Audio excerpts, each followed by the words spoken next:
The British Columbia NDP looks like they found enough votes only a week and a half after the election to secure a win, just in time for everyone to find out that David Eby was a Chinese Communist Party collaborator. Let's get into it.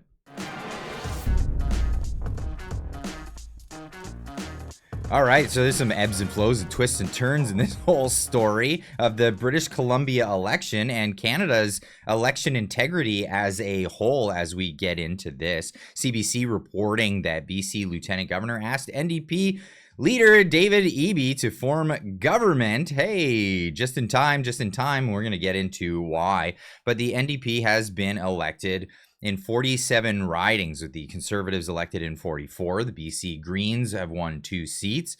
A majority requires a party to win at least 47 of the 93 seats in the BC legislature. However, even though the NDP has achieved that number, CBC News is not projecting a majority government pending a judicial recount in Surrey-Guildford, which the NDP won by just 27 votes. Hey, it only took a week and a half to get those 27 votes, or thousands of votes, to get it up to over 27. The victory is a result of Monday's absentee and special ballot counts in the most competitive ridings, which took place 10 days after the October 19th final voting day, where a clear winner did not emerge. We're going to talk about all the funny business that's taken place. Before we get into there, why don't we take a fast forward over to Ottawa and see what they're talking about over there? Well, Stacey reported here on X saying, so the BC election results are expected to be finalized any time now, and current Premier David Eby's advisor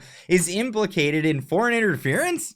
Eby could very well be on the NSICOP list, and we're expected to go into the next federal election without a full list of names. Are you kidding me?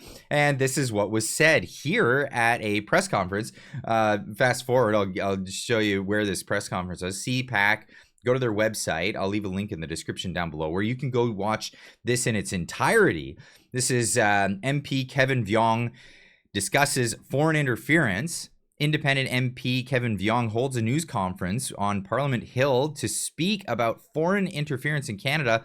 He's joined by Sam Cooper, an investigative journalist, which you'll hear from in just a moment, Michael Katsuya, which you've heard from many times on this channel. He's a former CSIS intelligence officer, and Charles Burton, a senior fellow at Synopsis. So what was said? Let's get into this here. I'm here today to highlight some of the names and entities covered in my updated book and to pose a question. Should other Canadian journalists be examining the openly available evidence surrounding these networks? Yeah. Firstly, my book recounts reporting on a 2020 tape recording provided to me, where Senator Yuen Pao-Wu is heard in a 47-minute private briefing with the Canada Committee 100 Society. This group included Conservative Senator Victor O as an advisory member, along with an individual officially listed in a Chinese United Front Overseas Leaders Group. The Canada Committee 100 Society is led in Vancouver by Ding Guo, a journalist who is also an advisor to British Columbia Premier David Eby. I'm here today. That doesn't sound very good now, does it? There's a great write-up here by Sheldon Yakiwchuk. I hope I'm pronouncing that correct. This is a great write-up. David Eby tied to Chinese corruption, ties to special rapporteur. I'll leave a link in the description where you can read it in its entirety. Let's get over some of the real key points here. We learned today that one of the BC NDP Premier David Eby's advisors, a journalist, Jing Guo, is linked to Chinese foreign interference, through a group called Canada Committee 100 Society. Wow, this is not good.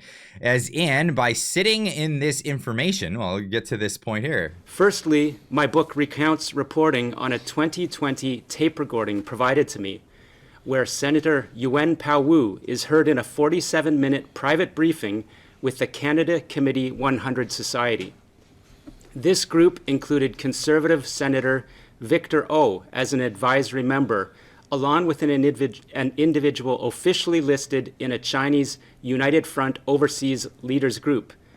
The Canada Committee 100 Society is led in Vancouver by Ding Guo, a journalist who is also an advisor to British Columbia Premier David Eby. I just got to ring that one in, connected to David Eby directly, as in by sitting on this information and allowing the most corrupted election in the history of Canada to go on provincially.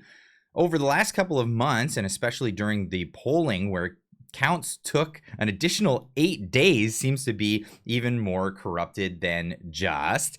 Let's go through the list of all the things that happened during the BC election. BC NDP trying to get BC Conservatives to change their name despite the fact that ballots have been printed. That's right. They tried to do this, delaying, slowing, or even getting rid of the Conservatives on the ticket altogether, which if you voted in this election, there was 3 choices. That was it. Allowing unions access to publicly support the NDP, allowing phone-in voting. When have you ever heard of that?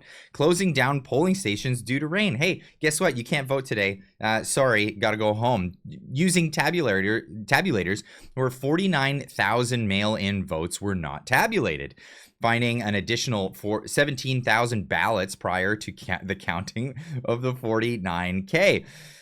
Taking an additional week to count these 65,000 ballots. Almost 70% of the mail-in ballots ended up siding for the NDP. How did that happen? We had reports earlier that it was the Conservatives were leaning towards the Conservatives in those because of the polling that we had. Dismissal of recount requests, no transparency into elections, recruiting salaried staff in the 93 ridings by way of name, job, or function, and of course, letting staff take ballots home. Are you serious? They let people take the ballots home. And yes, I reported on this yesterday. This is really crazy. Now, both Trudeau and Jagmeet knew about Eby and his connection because they're part of the NSICOP. Remember, Justin Trudeau, Jagmeet Singh, they're all pressuring Pierre Poilievre to go get that clearance, get that security clearance through NSICOP.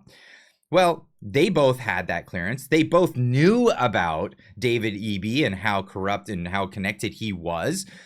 They locked up their report under the NDA, and now we have a provincial premier who is a known Chinese asset running the province of British Columbia.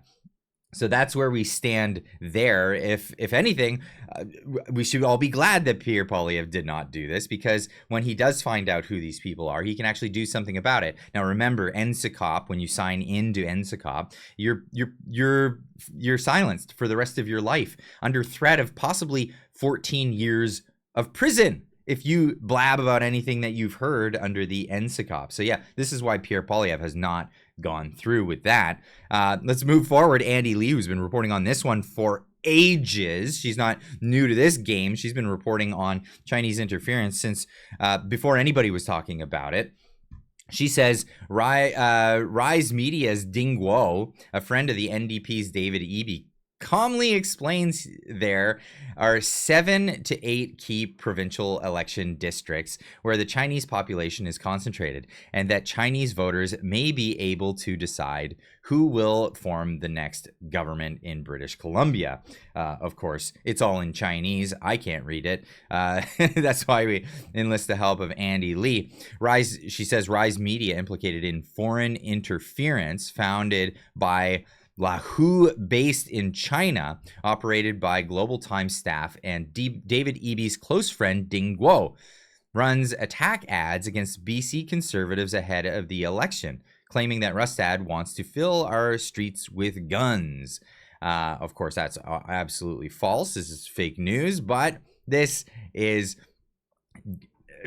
funding from the Chinese for David Eby's election. Now, getting back to that point, this is the Western Standard saying BC elections mail-in ballots may benefit Conservatives in the final count. A poll taken before the election day found out that mail-in voters leaned right. Well, it turned out,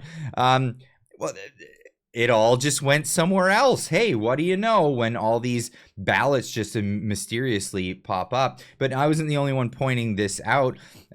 Frank Vaughan was pointing this out, and he had this video out on Twitter. In BC to count these mail-in ballots, which the total number keeps changing, and there's this opaque process, and there's a failure to maintain the chain of custody and all these other factors. I just tweeted out that all polling showed the Conservatives with a clear lead in mail-in voting, but we now read from CTV, quote, mail-in ballots for BC election heavily favor NDP, only absentee ballots left to count.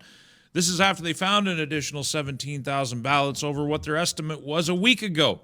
They found these ballots after the election day, which is just, it's insane to me. And people sit there and blindly trust this and criticize people who have doubts.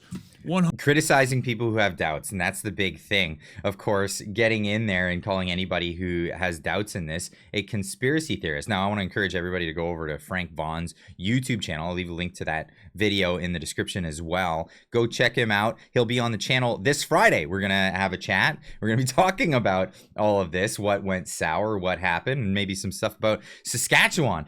But let's keep moving on. Perry Mazzei, I hope I'm pronouncing that correct. I witnessed election fraud before, and he's sounding the alarm on this one. This sounds really sus now, doesn't it? Election fraud. I witnessed election fraud. Yeah, I did. I witnessed election fraud in one of the mayor elections in Kelowna. They even agreed the next day to recount the area that I was in Rutland. Then I got stonewalled. The whole thing got stonewalled and it got stopped. So I know all about election fraud.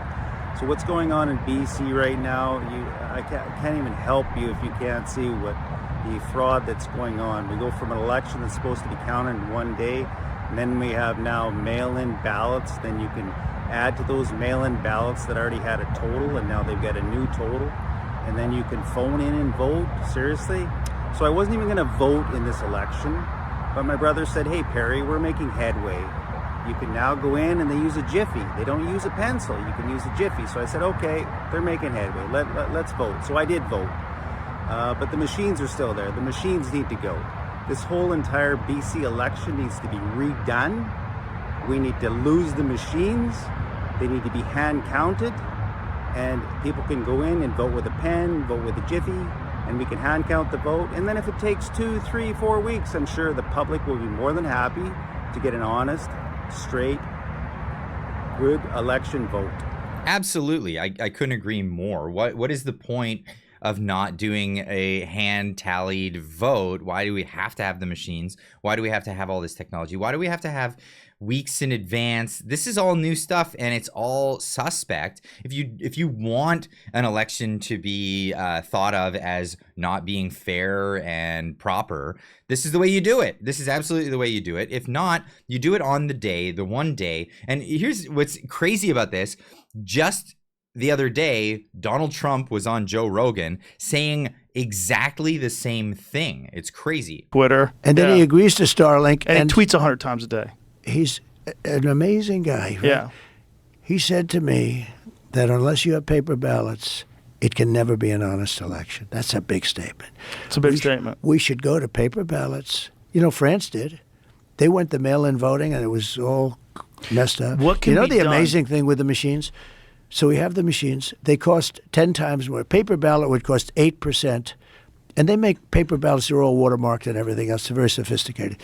But if you take a look, paper ballots, 8% the cost, and you're done by 9 o'clock in the evening, right? Now we have these sophisticated machine. It goes up to heaven. It goes all over the place and down and around. And they say, we'll need 2 weeks to figure out who the hell won the election. Do you think that's by design? Yeah, I do. I think it's very crooked. That's my opinion. You're allowed to have an opinion. Yes, you are allowed to have an opinion, but people will definitely go after you for having an opinion like that. But why does it have to be like this? As he points out, it's more expensive to run these systems. It's cheaper to print the ballots. There are plenty of volunteers that are happy to show up and make sure on both sides, on all sides, to make sure that it's tallied correctly. And they could do it on the day. And again, I'm going to show this again. I showed this yesterday, but son of a bench pointing out that Taiwan does public viewing, paper counting of ballots. No issue. Everyone can see what's being done. This is how citizens can trust your electoral system. Count the votes on paper, count the votes publicly, openly, and in one day. We've did this forever. It was always counted and tabulated and figured out on the day. And now when they have a week in advance and then a week afterwards, they can't seem to figure it out, and it always seems to go in one direction, and it always seems to go in a way that feels suspect. And that's where everybody is sitting right now with this one. But let me know what you think. Do you think that this election was suspect? Do you think that this should be redone? Who knows? Will the